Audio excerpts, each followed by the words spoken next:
Doctor प्रतिभा चौहान, नेहरू महाविद्यालय फरीदाबाद।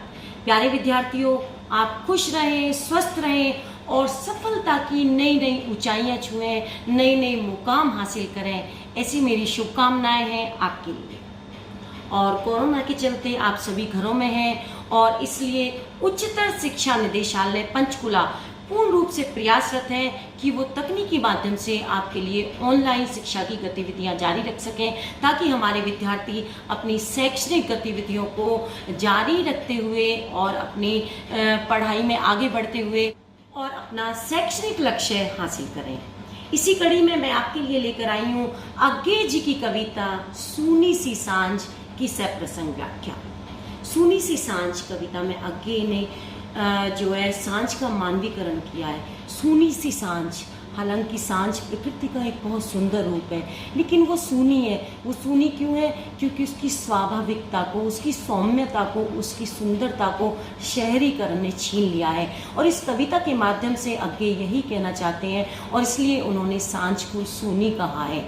तो आइए अब हम इस कविता की सप्रसंग व्याख्या करते हैं। सूनी सी सांझ एक दबे पांव मेरे कमरे में आई, मुझको भी वहां देख थोड़ा सकुचाई थी। तो आप सबसे पहले लिखेंगे प्रस्तुत अवतरण। प्रस्तुत पंक्तियां हमारी हिंदी की पाठ्य पुस्तक समकालीन कविता में संकलित कविता सूनी सी सांझ से अवतरित की गई हैं। इस कविता के रचयिता सच्चिदानंद हीरानंद वात्स्यायन अज्ञे हैं। इस कविता में कवि ने सांझ का मानवीकरण करते हुए बताने का प्रयास किया है कि शहरीकरण के युग में, औद्योगिकीकरण के युग में जो प्रकृति है उसकी स्वाभाविकता कहीं खो गई है। अगर मनुष्य प्रकृति का आनंद लेना चाहता है, दो पल उसकी गोद में समय बिताना चाहता है, लेकिन शहरीकरण की अंधी दौड़, चमकीली रातें उसकी स्वाभाविकता को खो देती हैं, उसकी स्वाभाविकता को छीन लेती हैं। यानी कि हम इस औद्योगिकरण के युग में प्रकृति से दूर होते जा रहे हैं। ये आप प्रसंग लिखोगे कविता का। और अब मैं आपको इसकी व्याख्या बताती हूँ। कवि कहता है सूनी सी सांझ। एक शाम वो अपने कमरे में बैठा हुआ था कवि, तो वो क्या देखता है कि सांझ उसके कमरे में प्रवेश करती है, लेकिन सूनी है, कुछ खालीपन है सांझ के अंदर और एक सुंदरता जो है वो कहीं गुम हुई है। दबे पांव धीरे से उसके कमरे में आती है। मुझको भी वहाँ देख। सांझ को लगा होगा कि शहरी युग में शाम के समय लोग घरों में नहीं रुकते हैं, लेकिन कभी अपने कमरे में बैठे हुए हैं। तो शाम को लगा कि यार इस समय कभी कैसे कमरे में है, तो वो उनको देखकर थोड़ा सकुचा गई, उसको थोड़ा असहज लगा। तथा वह मेरे घर में यह बात आई थी, वह मेरे मन में यह बात आई थी कि ठीक है वह अच्छी है। सांझ को देखकर कवि के मन में भी यह बात आई कि थोड़ी उदास तो है, लेकिन सौम्य है, सुंदर है और बहुत प्यारी सी है। और कवि ने सोचा कि मैं थोड़ा वक्त इसके साथ बिताऊंगा, कि ठीक है अच्छी है, उदास है पर सच्ची है। क्यों? क्योंकि प्रकृति का जो स्वरूप है वो हमेशा सच्चा होता है, सात्विकता से भरपूर होता है। इसलिए कवि को लगा कि ये सांझ सच्ची सच्ची बड़ी प्यारी है। इसी की सांवली छांव में कुछ देर रहूंगा, इसी की सांस की लहर पर बहूंगा। कवि क्या है? प्रकृति को चाहने वाला है, प्रकृति को प्यार करने वाला है। वो कुछ रचनात्मक कार्य प्रकृति के आंचल में करना चाहता है। इसलिए कवि कहता है कि मुझे लगा कि जो सांवली सलोनी सुंदर सी सांझ है, मैं इसके थोड़ी देर इसके साथ अपना समय व्यतीत करूंगा। इसकी सांस की लहर पर जैसे जैसे ये प्रभावित होगी, मैं इसके साथ अपना तरन्नुम बनाते हुए उस पर बहूंगा, उसमें मग्न हो जाऊंगा, लीन हो जाऊंगा। चुपचाप इसी के नीरव तलुओं की लाल छाप देखना। जब शाम उतरती है, रात के करीब जाती है, तो उस समय क्या होता है कि सूर्य की लालिमा भी उतरती हुई, डूबती हुई दिखाई देती है। तो कवि कहता है कि मुझे लगा कि मैं ये जो शाम है, इसके नीरव शांति से भरे हुए जो तलवे हैं, उनके साथ मैं अपना समय बिताऊंगा और धीरे धीरे उसकी लालिमा युक्त छाप को देखता रहूंगा और उसके साथ चुपचाप आनंद लूंगा। अब हम अगले पैरे में बात करते हैं कवि क्या करे।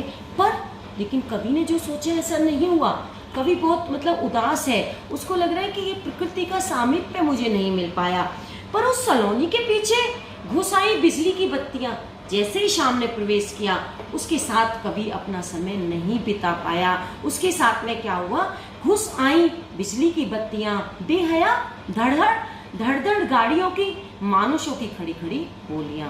शहर के समय में लोग काम से वापस लौटते हैं तो घरों में क्या है, अचानक आवाज़ें तेज हो जाती हैं और गाड़ियों की जो आवाज़ें हैं वो रात के समय और भी बढ़ जाती हैं। तो कभी कहते हैं जैसे ही शाम उसके करीब आई, लेकिन शाम के साथ उसका अकेलापन का जो समय है वो गुजर नहीं पाया। वो उसके आंचल में दो क्षण भी सुकून के नहीं बिता पाया। तभी क्या आ गई, लोगों की आवाज़ें आने लगी, धड़ धड़ गाड़ियों की आवाज़ें, बिजली की जो चुंदियाँ आ गई उससे रातें पर साथ साथ मुरझा गई। वह रुकी तो नहीं, आई तो आई पर साथ साथ मुरझा गई। इतना सब होने पर भी सांझ रुकी तो नहीं, वो प्रवेश कर चुकी थी कवि के आंगन में, लेकिन थोड़ा मुरझा गई, उदास हो गई। क्यों? क्योंकि इन प्रकाशों ने, इन आवाज़ों ने और गाड़ियों की आवाज़ों ने उसकी स्वाभाविकता को गुम कर दिया। उसकी जो सौम्यता है वो कहीं खो गई, इसलिए शाम मुरझा गई। उसको पहले ही मध्यम अरुणाली पर घुटन की एक शाही छा गई। जो शाम की सुंदर सुंदर सी लालिमा युक्त जो चेहरे पे उसकी छाई हुई थी, उसको क्या भर दिया, काले धुएं की घुटन उसके ऊपर छा गई। काला धुआं कहाँ से निकला? फैक्ट्रियों का धुआं और गाड़ियों का धुआं।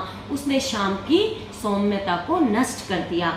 सोचा था कुछ नहीं कहूँगा, कुछ नहीं कहा, पर मेरे उस भाव का, संकल्प का बस इतना ही रहा। कवि कहते हैं कि मैंने सोच लिया था मैं इस बारे में कुछ नहीं कहूँगा।